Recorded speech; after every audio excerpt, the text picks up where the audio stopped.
হৃদয়কে নরম রাখো, কারণ কঠিন হৃদয় আল্লাহর কাছে প্রিয় নয়।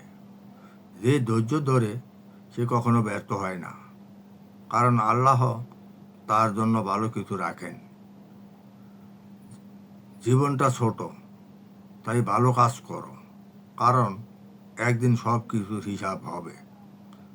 আল্লাহর উপর ভরসা রাখো, তিনি কখনো ভুল করেন না।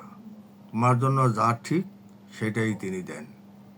গোপনে দোয়া করো, কারণ সেটাই সবচেয়ে শক্তিশালী। আল্লাহ তা কবুল করেন অদৃশ্যভাবে। যে আল্লাহকে মনে রাখে, আল্লাহ তাকে মনে রাখেন। এটাই সবচেয়ে বড় নিয়ামত। দুনিয়ার দুঃখ সাময়িক, আখেরাতের সুখ চিরস্থায়ী।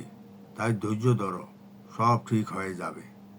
যে নিজেকে ভুল বুঝে সেই সঠিক পথে আসে, কারণ সে জানে ফিরে আসার গুরুত্ব। নামাজ পড়ো নিয়মিত, এটাই তোমার আশ্রয়।